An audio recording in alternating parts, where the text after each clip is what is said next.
early opinion systems? My first question is it's a statement and then a question.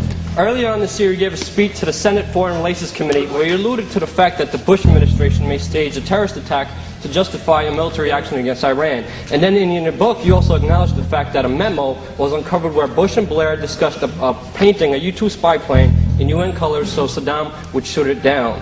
Now, although you have argued that deceptions to the American people may be necessary in order to deal with these enemies, how are we to know how many other terrorist incidents have been state-sponsored false flag incidents, including the largest of one, the attacks of 9/11? How do we know, how do the American people know that 9/11 was staged, was engineered by you, David Rockefeller, the Trilateral Commission, the CFR, and Bilderberg Group, sir? How do you know it wasn't staged? It's a question. Answer my question. You sponsored Al-Qaeda, sir. You are a criminal. You sponsored Al-Qaeda. In 1979, you gave him money. That's true. You're a CFR scum. You are CFR New World Order scum. You and David Rockefeller will never have a New World Order. And I remember just sitting there by myself, feeling extremely nervous on, what to do, because this was my first ever confrontation with a high-level treasonous individual. Answer my question. Please sit down and shut up. He said, "Shut up, sit down." So I just sat down and he answered my question, even though it was a horrible answer. You're not allowed to use a camera. I'm pressed. As he's answering my question, you have this one pencil neck guy, moderator, coming up to me and saying, you need to get out of here. How dare you film this event? You can't film this event. It's private. I remember just being there by myself. Nobody else could have came. I called all my friends. Nobody really wanted to come out. Nobody really, could come out. And I remember just thinking, this guy's done a lot of wrong. I have to do this. I have to do it for, Dan Wallace especially.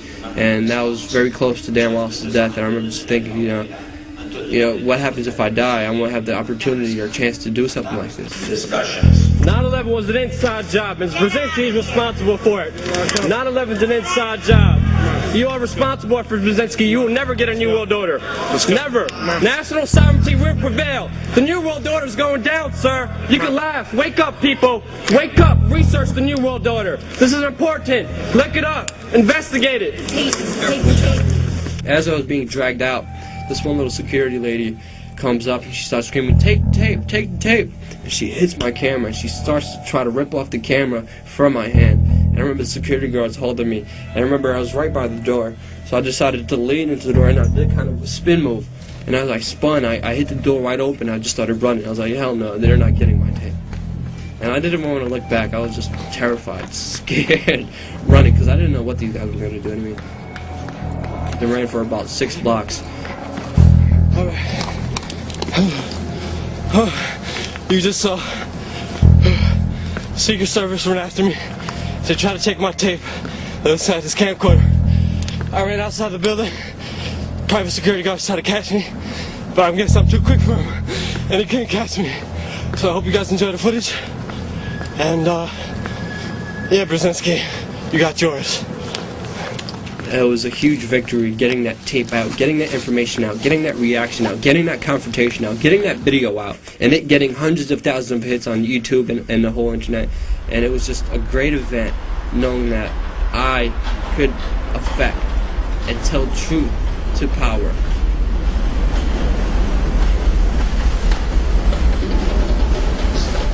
Zbigniew Brzezinski was Jimmy Carter's presidential advisor. He actually set up the Mujahideen, their so-called freedom fighters, 6 weeks before the Russians even invaded them. And that's where Osama bin Laden came from, the Mujahideen, the Taliban. And you could say he basically set up Osama bin Laden.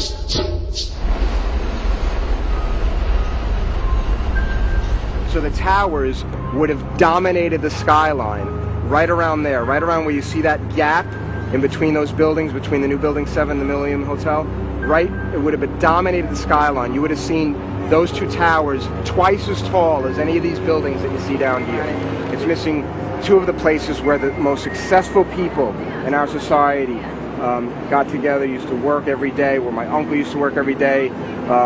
He was early to work every day, this man. I used to see him in those towers. We used to eat together, windows on the world, and he's not with us, and those towers aren't with us, and so many other people aren't with us, and we're still looking for justice for those deaths, for those murders. And to be here right now, to be around people that are also helping to pursue justice is absolutely amazing. It actually allows for me to deal with that loss better. It allows for the family to deal with the loss a lot more, because here we have an organization that's changing the world. And I'm so thankful, I'm so grateful that we're here, and that we will be bringing justice for those that have died. There's one incident where we were doing a street action outside Building 7 where we had security guards who identified themselves as police officers and then say we had backpack explosives and bombs. Let me smile for them. So when they get locked up. Yeah. Enjoy what moments you have left, not handcuffs. Came down, he said it was illegal, and we said, And he said we were going to get arrested, but we won't. I mean, I know my rights. Well, right now the Port Authority's on their way. I know. They want me to stall you guys so y'all can stay here and they can come. So I'm letting you know right now that the Port Authority on their way right now. Remember when they came last time, we said this is New York City, this is Port Authority Street? See, Larry don't want to hear that. I know Larry, but who's Larry? Larry's not above the law. We're citizens, we're Americans. Later, one of the security guards did talk to me, did take me to the side and explain to me what was going on, that it was really Larry Silverstein who tried to set us up. so actually if they come, And you can't record this. You gotta shut that off. You can't be recording this. Shut that off. It's a public sidewalk, though. Yeah? Can I ask you why you're taking my picture? You gotta shut that off. I have every right to. You're in a public sidewalk. I'm a citizen. Hey, buddy, we were out here before, so I don't mean no disrespect. Can you take your camera out of my face? Because you're disrespecting me by doing that. So I'm not doing anything illegal. No, I'm asking you politely, can you take that camera out of my face? That's off, right? It's on, right? Come on, you gotta shut that off, man. We have every right to, though. Huh? We're not doing anything illegal. We have every Shut right that off, to. though, okay? You gotta shut that off. You can't be recording what we're saying, you know? When Ricky comes, I think he's got a bomb in his bag. Exactly. I saw wires coming out of there. I think he's got a bomb in his bag.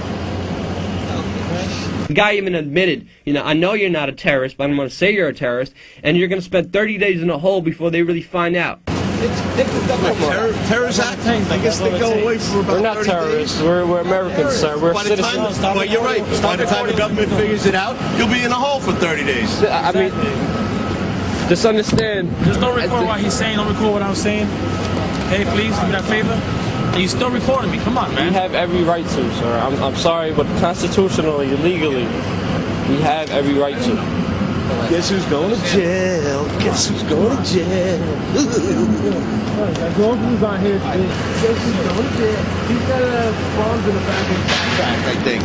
How you gonna say that, sir? That's slander. I That's saw a lie. wires coming out of it. I don't know what you have in there. You're trying to say I don't know. You look like a terrorist may look like. I look don't like know a terrorist, what a terrorist looks like. Sir, that's very disrespectful.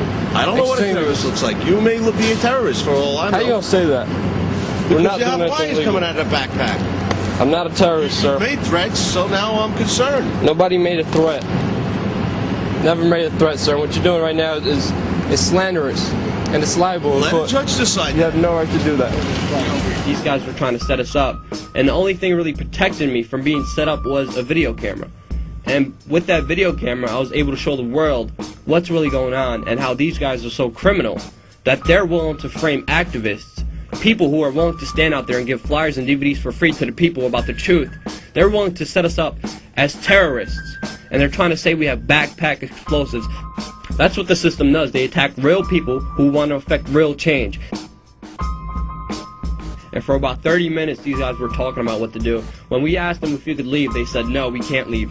I always had my camera on, and I remember just 5 Port Authority Police Department officers came and walked around me, and I had my video camera shooting. private property right here. This is yes, and that's right here. Correct. This whole park, this whole triangle. As I'm talking to this cop about this being a public street, this being a New York City street, one of the police officers who was behind me actually took his hand and just grabbed my camera without even saying anything, grabbed my camera, turned it off, and then he told me, this is a gun. And then these cops then threatened me and said, you have to get out of here, you can't stand here. And they basically forced us to leave. And then without having the advantage of having any communications, any cameras, we decided the best thing to do was to leave before they really set us up with a bomb threat. Right after they tried to set us up as terrorists, And right after this Bigner Brzezinski confrontation, I actually started getting phone calls and death threats from random people, from uncalled, from private numbers, as well as my loved ones started getting death threats. You're gonna, threaten us because of Brzezinski and what we did outside Building 7? Well, you know what? I'm gonna go outside David Rockefeller's house and confront David Rockefeller. You know what? I'm gonna go to Giuliani and confront him on his lies of 9/11. You know what? I'm gonna confront every political candidate there is, because they're not gonna silence me and they're not gonna stop me. Luke, what's going on? What are we doing? We are here in front of one of the big guys' house, David Rockefeller's. We're spotting him out, and we're going to see him. We're just going to ask him a question, and it should be interesting, since the security pals are over there looking at us. Yeah. There's like 2 or 3 black Suburbans over there.